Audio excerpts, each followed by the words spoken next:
He was just another homeless black teen, cold, invisible, and passed by every single day without a second glance.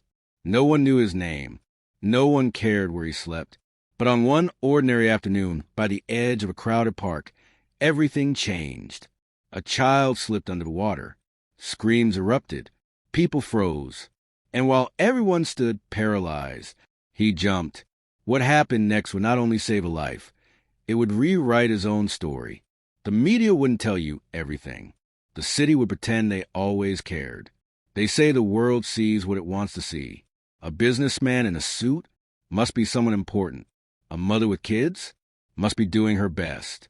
But a teenage boy with ragged shoes, dirt on his cheeks, and silent his eyes? The world looks the other way.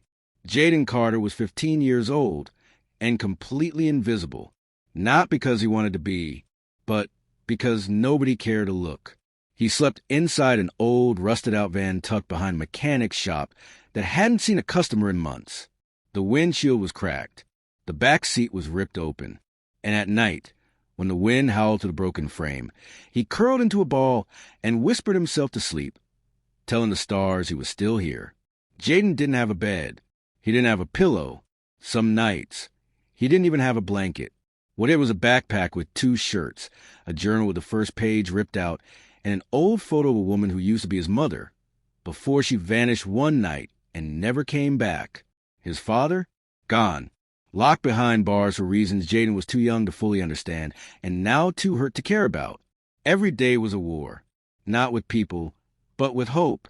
A slow, quiet battle to convince himself that tomorrow might still matter, even if today didn't. Most mornings, Jaden would walk into a corner store with 2 crumpled dollar bills, hungry and tired. He kept his eyes low. He knew better than to look anyone in the face. He reached for a granola bar, but the clerk already had his hand on the phone. "Don't think about stealing," the man barked. "I've seen your kind." "Your kind." Jaden flinched, as if the words slapped him. He wasn't a thief, but that didn't matter. To them, he was just a statistic in a hoodie, a shadow who didn't belong. He left the store hungry again. At the supermarket down the road, it was the same story. Jaden wandered the aisles, stomach growling, fingers brushing against cans and boxes, imagining what they tasted like. A woman clutched her purse tighter when he walked past. A worker followed him for 3 aisles straight before calling security. They didn't ask questions. They made assumptions. The security guard, tall, uniform pressed, stood in front of him like a wall. "Let me see your pockets." Jaden's voice cracked as he whispered, "I didn't take anything. Empty your pockets now." And just like that, his dignity spilled onto the tile floor, right along with the single, unopened pack of crackers he had paid for. No apology, just a threat. Next time, don't come back. So he didn't. He stopped trying.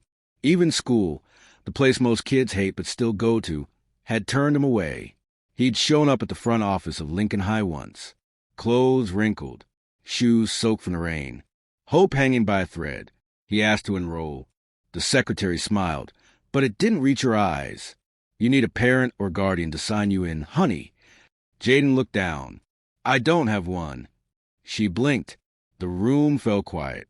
And then, just like that, she handed him a pamphlet for a shelter and said, "Try again when you do. Try again when you do." As if finding someone who loved you was as easy as finding a pencil. As if he hadn't been trying for years. By now, Jaden had learned not to speak unless spoken to. He kept his head down when walking past cops. Kept his hands in his pockets when standing near stores. Kept his thoughts buried so deep, not even he could hear them anymore. But he felt everything. The sting of being overlooked. The coldness of being judged before saying a single word. The ache of going 3 days without a hot meal. The fear that maybe, just maybe, this was all life would ever be. And still, every night, in that busted-up van behind the garage, Jaden would whisper 3 words to the dark. "I'm still here." Not because anyone was listening, but because he needed to believe it. Because when the world pretends you don't exist, sometimes the only person who can prove you matter is you. The sky was overcast, heavy with the kind of gray that makes everything feel a little colder than it actually is. The kind of sky that mirrors the weight on a young boy's shoulders when he hasn't eaten in 2 days. Jaden wandered into the city park with a stiff walk and sunken eyes. His stomach growled, a cruel reminder that hunger doesn't care how tired you are. He didn't come for the view or the fresh air. He came for the trash bins. He knew which ones were likely to hide half-eaten burgers, sandwiches still wrapped in foil, or a bag of chips someone barely touched before tossing away. His hands, callous and cautious, sifted through the waste with practiced care. He was used to it now, used to the stares, the whispers, the disgusted glances from passers-by. But this was survival, not shame. People didn't hand him food. He found it where they left it behind. As he moved from one bin to another, he noticed her. A little girl, maybe 4, maybe 5, her curls bouncing as she toddled near the edge of the lake. She wore a pink dress, now smudged with grass stains, and her tiny shoes made squishing noises in the damp soil. She was laughing to herself, playing with a stick, dancing on the uneven slope that led straight to the water. Jaden scanned the area. 30 feet away, a woman sat on a park bench, eyes locked on her phone, scrolling and tapping, completely oblivious. Jaden paused. Something about the girl's position made him uneasy. The way her toes poked too close to the muddy edge. The way the wind was picking up just slightly. But he shook his head and returned to Ben. This wasn't his business. People made it clear all his life. He didn't belong. He wasn't trusted, wasn't wanted. If he walked over, the mother would probably accuse him of trying to snatch her daughter. So he stayed quiet until he heard it, a sharp, high-pitched scream. Then a splash. Jaden spun around so fast he nearly tripped over his own feet. The stick was floating. The little girl was gone. And in that single, terrifying second, the world snapped into slow motion. The mother dropped her phone and shrieked. 2 joggers froze, eyes wide, but feet glued to the pavement. A man on a bike skidded to a stop, shouting, "Call 911." But no one moved. No one except Jaden. He didn't think. He didn't hesitate. He ran. Faster than his hunger. Faster than his fear. His sneakers pounded the ground. His heart slammed against his ribs. The slope was slippery. The mud sucked at his feet. But he didn't stop. He leapt, arms flailing, eyes wide, and dove into the icy water. The lake wasn't deep, but it was dark and murky. He couldn't see more than a foot ahead. The cold punched him in the chest. His clothes dragged him down. But he kicked, thrashed, reached out blindly until his fingers brushed against soft fabric. He grabbed hold. Her body was limp, her arms floating like jellyfish tendrils. Panic gripped him harder than the water ever could. He pulled her up, legs burning, lungs screaming, and broke the surface with a desperate gasp. He dragged her to shore. People finally ran toward them, now that it was safe. Jaden laid the girl down in the grass, water pouring from her tiny mouth. She wasn't breathing. Her skin looked too pale, her eyes closed, and in that moment, he felt more helpless than he ever had. But he refused to let her die. He dropped to his knees and pressed his trembling hands on her chest, remembering what he'd seen on TV once. He pushed. 1, 2, 3, tilted her head, blew into her mouth. "Come on, please," he muttered. "Come on." Nothing. Again. Compress. Breathe. Pray. Then a cough. A sharp, desperate choke. Water spewed from her lips. She gasped. She breathed. Jaden let out a sound that was half laugh, half sob. Relief flooded his body like warm sunlight cutting through a storm. The girl cried, confused and scared, but alive. A crowd had gathered now. Her mother shrieked and shoved past people, scooping her daughter into her arms, rocking and crying. Someone pointed at Jaden. That boy saved her.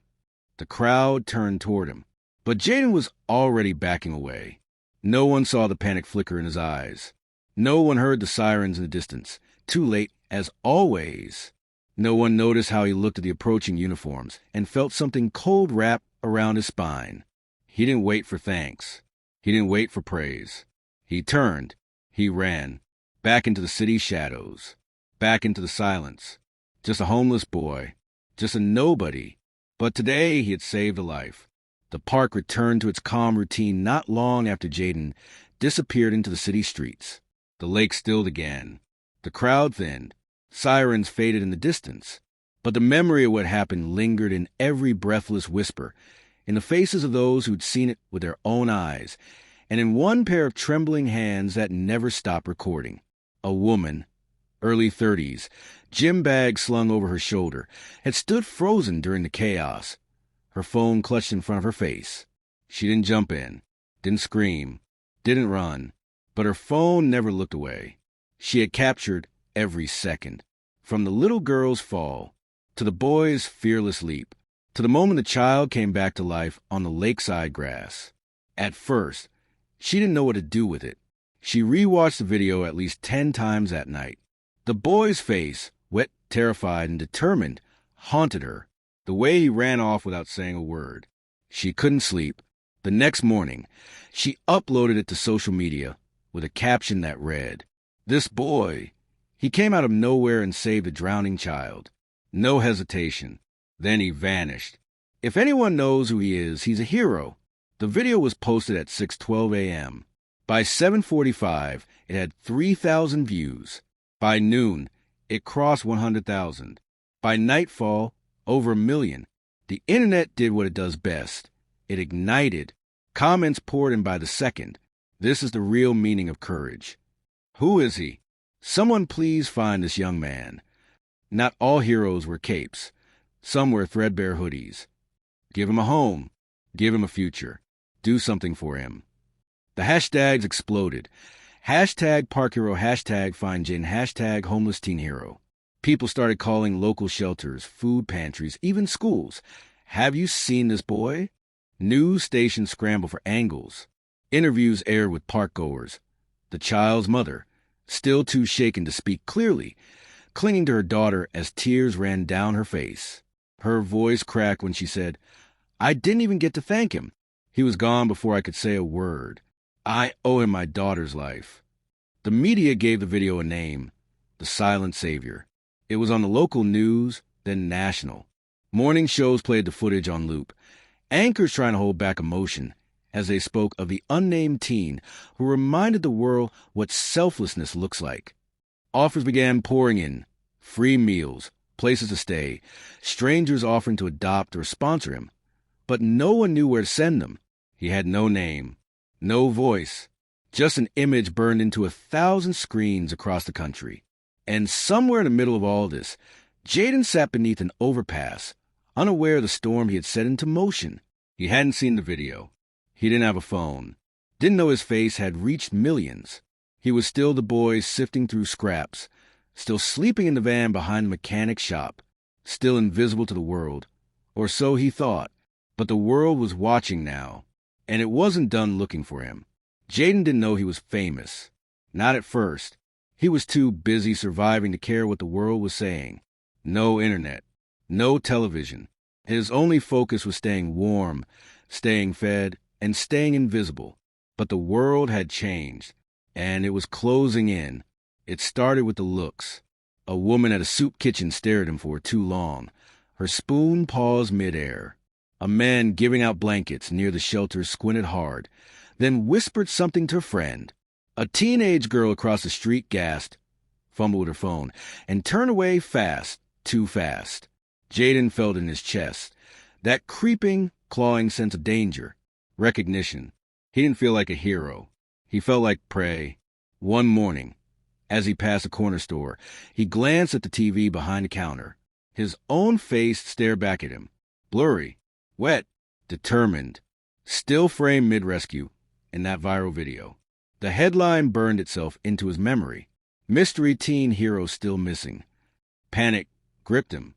He ducked his head and ran. Not to the van. Not to the alley. This time, he fled somewhere deeper, somewhere forgotten. He broke into an old, boarded-up building 3 blocks down from Park. An abandoned church with cracked stained glass and creaking floors. No one came here. Not even the other kids. That's why he chose it. He found a corner near the altar, behind a rotted curtain. Laid down, curled up. That night he barely slept. His dreams were no longer falling. They were being taken. Cold hands dragging him from the streets. Flashing lights. Men in uniforms. A white room. Voices saying, "You can't stay here. You don't belong. You're a ward of the state now." Jaden had run from that life before. Foster homes, CPS officers, caseworkers who never remembered his name, places that smelled like bleach and silence, places where he was just a file on a desk. He would not go back. He'd rather sleep on broken pews than be locked behind clean walls. Days passed. Food became harder to find. He couldn't go to the regular spots anymore. Too risky. He heard his name, Jaden, on the lips of strangers who shouldn't know it. A volunteer at the food bank called after him. A police cruiser slowed when he crossed the street. The world wasn't just watching. It was hunting. And Jaden, terrified of kindness wrapped in consequence, ran harder than ever. He didn't trust fame. He didn't trust smiles. He didn't trust that all this attention wouldn't end with handcuffs and a van with tinted windows. Every kindness felt like a trap. Every open hand like a leash. Because the system never saved him before. So why would it now? But the world, it wasn't giving up. And Jaden's face was no longer just a memory in a crowd. It was a mission, a movement, and whether he liked it or not, people were getting closer. Her name was Maya Thompson. By day, she stood in courtrooms, her voice sharp and steady, dismantling injustice one argument at a time. A single mother, a fighter, a woman who had built her life from the shattered pieces of abandonment and betrayal. She didn't believe in coincidences. She believed in people. And she believed that some debts weren't meant to be forgotten. Jaden had saved her daughter's life. He had pulled little Ava from that lake, breathless and blue, and fought to bring her back. Not for applause, not for reward, but because he saw a child who needed saving, even when no one had ever saved him. And then he vanished. The media had turned the moment into a headline. The public turned it into a crusade. But Maya, she turned it into a mission. Other parents would have cried, "Thank God," and moved on. But not Maya. She watched that video over and over, not just to relive the moment Ava came back to her, but to understand the boy who made it happen. There was something in his face. Not just fear or courage, but pain. Real, aching, lifelong pain. The kind you don't get from one hard year, but from a life that had never gone soft. She saw the way he disappeared into the crowd, soaked, shivering, scared, not asking for anything, not even a thank you, and that haunted her. He reminded her of someone, herself, before the degree, before the courtroom, before Ava, when she, too, had been a kid no one looked at long enough to care. So she started searching, not the kind of searching that ends after a few calls. No, Maya was relentless. She printed his photo, what little they could get from the blurry video. She called every shelter, showed the video to food bank workers, church volunteers, gas station clerks. She walked the streets others were too scared to cross. And every time she spoke his name, Jaden, it was like she was calling out to a ghost. But she didn't stop, not even when people said to let it go. And then one day she saw him. It was just a glimpse, across a busy street near a busted-up community center. Hood pulled low, shoulders hunched, moving fast. But it was him. Maya's heart skipped. She didn't call out. She followed. Jaden knew she was there before she even crossed the street. He'd learned how to read danger in footsteps, in breathing. He ducked around a corner, slipped into an alley. But Maya was persistent. She didn't chase him like the others. She walked, steady, calm, hands at her sides. When she turned into the alley, he was there, backed against the wall, wild-eyed, fists clenched. "Jaden," she said softly, "I'm not here to hurt you." He didn't speak, just stared. "I'm Ava's mom," she added, "the little girl at the lake. You saved her." His expression didn't change. "I've been looking for you," she said, "because I owe you everything." Jaden stepped back. "No one owes me anything," he muttered, barely above a whisper. "I do," Maya said. "But more than that, I see you. I see what you're carrying." And that's when something shifted. Just for a second, his shoulders dipped. His eyes faltered. But it was fleeting. "I can help," she said. a place to stay, food, a shower, no questions, just rest. Jaden hesitated. For the first time in a long time, he thought about saying yes. But then, sirens in the distance, a car door slamming, a man walking by with a police badge on his belt. Jaden's heart slammed into his ribs. He turned, ran, just like every other time. Because even when kindness came with no strings, he didn't believe it. Couldn't. The streets had taught him too well. Nothing came free. Not even a thank you. Maya stood in the alley long after he disappeared. She didn't cry. She didn't scream. She just whispered to no one, "I'll find you again. I promise." Because she was the woman who wouldn't look away. And she never broke her promises. A week passed. Jaden kept moving, new alleys, new corners, always checking over his shoulder. The world had turned into a spotlight, and all he wanted was darkness again. Fame had found him like a curse, not a blessing. Every kind stranger felt like a trap. Every camera, a threat. But Maya, she didn't disappear. She didn't plaster his face on posters. She didn't call the news. She waited, quietly. She asked a volunteer at the soup kitchen to pass along a message. Just a first name, Maya, and a promise. "I'll be at the park bench near the lake." No cameras, no cops, just lunch. Jaden didn't plan on going, but something pulled him there. Curiosity? Hunger? Maybe the smallest sliver of hope that not everyone was lying. That someone, just one person, might see him without judgment. So he showed up. It was just past noon. The park was mostly empty. That same lake glimmered under the sunlight. The place where everything had started. The place where his life, without warning, had cracked open. Maya was sitting there, just like she said. No cameras, no reporters. Just 2 paper bags and a gentle smile. She didn't stand up or rush him. Didn't force a conversation. Just slid the extra bag across the bench when he hesitantly sat down beside her. They ate in silence. Jaden didn't remember the last time he had a warm sandwich. Real turkey. No mold. He didn't look up, not at first. But Maya didn't push. Finally, she spoke. "Do you want to talk?" Jaden shrugged, then shook his head. But minutes passed, and something inside cracked. His voice came out hollow at first. "You still here?" "I said I'd be," Maya replied softly. Jaden looked away, eyes on the water. "You want to know who I am?" he asked, almost bitter. "I'm no hero. I didn't even know how to swim right. I just jumped." She didn't say anything. Let him talk. "They call me trash," he said, words coming faster now, heavier. "People on the street, at school, in the shelters, the cops, even teachers. I started believing it." He paused, swallowing hard. "I remember once. I was 7. I tried to report what my mom's boyfriend was doing. You know what the social worker said? He said he didn't do it. Case closed. I was a kid, and they looked at me like I was lying." Maya's heart ached, but she didn't interrupt. Jaden continued, voice shaking. "Every time I tried to get help, it felt like the system didn't care if I lived or died. They just wanted me to shut up and disappear." He finally turned to her, eyes red but dry. "So I did. I disappeared." There was a pause, the kind that holds the weight of 1,000 words unsaid. Maya's voice was soft when it finally came. "I believe you." Jaden looked away again. She reached into her bag, not for a camera or a phone, but for a small, folded piece of paper. She slid it to him. A drawing, crayon, messy, full of love. It was Ava's drawing.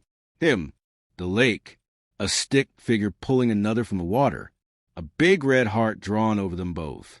"She calls you her guardian angel," Maya whispered. Jaden stared at the drawing. "I'm not anyone's angel," he said, but he didn't give it back. They sat there for a long time, the wind gently rustling the trees, the sound of ducks in the distance.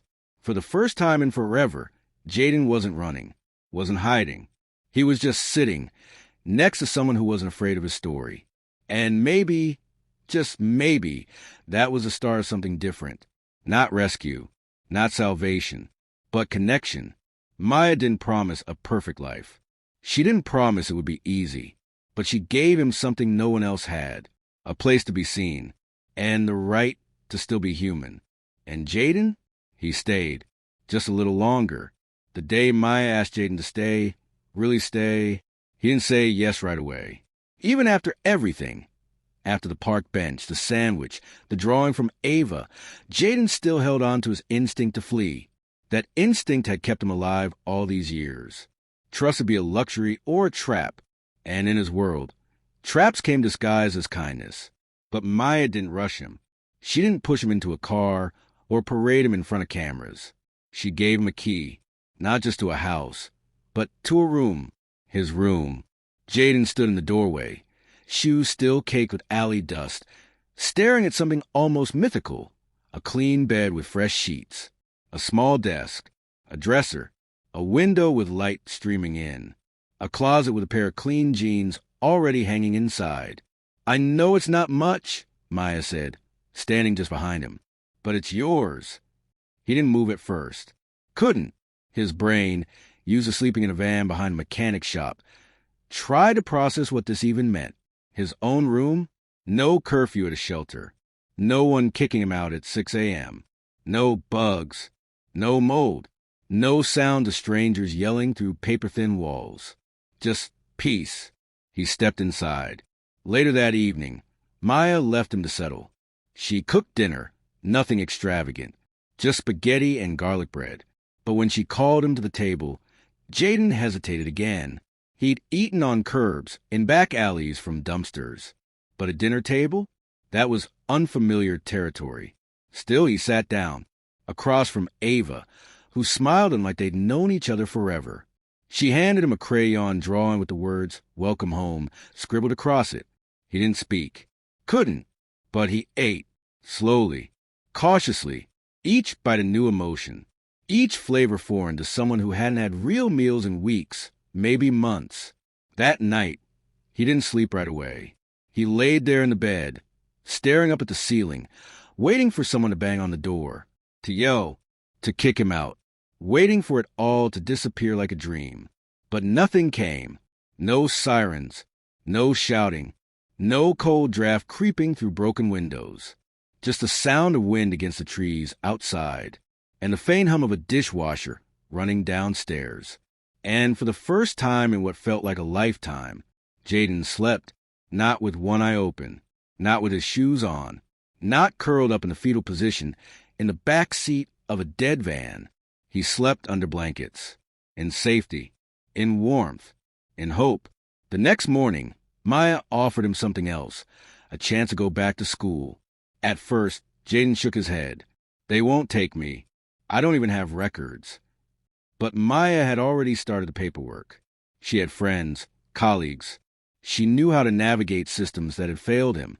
She vouched for him, personally. He still didn't believe it until he held the school ID in his hand. A picture of himself. Clean. Eyes tired but alive. Name spelled correctly. Not John Doe. Not runaway teen. Just Jaden Carter. He was given clothes that actually fit. A sturdy backpack. A fresh notebook with untouched pages. Pages that weren't torn or stained. Pages waiting to be filled with something better. It wasn't all smooth. Jaden had panic attacks the first week. He flinched when a teacher raised her voice. He couldn't sit with his back to the classroom door. He didn't trust the kids, who smiled too easily. But Maya didn't give up. She set up therapy sessions. Not the kind where someone checks a box and tells you to calm down. Real help. Real listening. Jaden didn't speak much at first. Just sat in the chair, arms crossed. But eventually, the therapist said something simple. You've survived hell. That doesn't mean you're broken. It means you're still standing. And slowly, word by word, he began to share about his mom's addictions, the night she vanished for days, the men who came and went, his dad behind bars, the silence of shelters, the coldness of the streets. But he also spoke about Ava's drawing, and the lake, and Maya, and the moment someone sat on a bench next to him and didn't look away. Healing wasn't fast. It wasn't neat. But it had started, and in a small house at the edge of the city, Jaden found something he never thought he'd feel again. Not just shelter, not just safety, but something deeper. A place where he could grow, a place where he could rest, a place called hope. The city hall had never seen a crowd like this. Rows of people stood shoulder to shoulder. Journalists clutched notepads, lenses pointed at the podium. TV trucks idled outside, their antennas piercing the skyline. Officials wore suits too tight, trying to look important. But none of them were the reason the room pulsed with life. It was him, Jaden, the boy who once slept in a van behind a mechanic's shop. The boy no one looked at until they couldn't look away. Tonight, he stood in the front row, his shoulders straightened, wearing a collared shirt Maya had picked out for him that morning. Still not used to the attention, still unsure where to put his hands, how to meet everyone's eyes. But he was here. He had shown up. The mayor stepped up to the microphone. "Tonight," she began, "we honor a young man who reminds us what courage looks like, not just in one heroic moment, but in a lifetime of surviving what many couldn't." She turned toward Jaden, holding out a small velvet box. "Jaden Carter, on behalf of the city council and the people whose lives you've touched, it is my deepest privilege to present you with the Medal of Bravery." Applause, loud, growing, then a full standing ovation. Jaden stepped forward, his feet heavy, like he was walking through water. Maya gave his hand the smallest squeeze before letting go. Ava bounced on her toes beside her, her drawing tucked into her tiny purse. As the medal was placed around his neck, Jaden's fingers brushed the cool metal. He blinked hard, his vision blurred, not from the cameras flashing, but from the weight of what this moment meant. He had spent most of his life invisible, disposable. Now the entire city was on its feet for him. Someone motioned for him to speak. He hadn't prepared anything. He didn't know what he was supposed to say. He'd never spoken into a microphone before. But as he stepped to the podium, the room fell into a hush. He looked out, at the mayor, at Maya, at Ava, at strangers who were now cheering like family. He gripped the sides of the wooden podium, his knuckles pale, took a breath. His voice cracked at first. "I don't really know why you're all clapping for me," he began quietly. Laughter, soft, warm, not mocking. He continued, "I didn't plan to be a hero. I didn't think about it. I just saw a little girl drowning, and I ran." A pause. His throat tightened, but he kept going. "I wasn't sure I'd make it back out of that lake.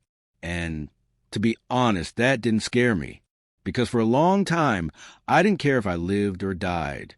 The room went still, dead still. Jaden's voice grew steadier. But that day, when she breathed again, something changed.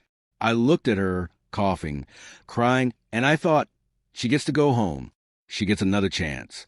And maybe I wanted one too. The silence was thick now. People were wiping their eyes. I used to believe I was trash, that I didn't matter, that I was born just to suffer. But then one person sat next to me, just one, and she didn't look away. His eyes met Maya's. That gave me the courage to stay. Jaden exhaled slowly, as if letting go of years of hurt with each word. "So, thank you, not for the medal, not for the cameras, but for seeing me, for hearing me, for reminding me that I do matter." The moment the last word left his mouth, the room exploded. A standing ovation, longer than the first. Cheers. Tears. Even the press, who had come chasing a headline, were caught off guard by the raw honesty. This wasn't a publicity stunt. It wasn't a polished story crafted by agents or PR teams. It was a boy, broken and brave, telling his truth. Later that evening, as the crowd filtered out, a man in a tailored suit approached Maya. He handed her a card, the name of a prestigious private school embossed in gold. "We saw the speech," he said. "We'd like to offer Jaden a full scholarship. He has potential, academic and otherwise. We believe he deserves a real shot." When Maya handed the card to Jaden, he didn't speak. He just stared at it for a long time, thumb tracing the edges. It felt like holding the future.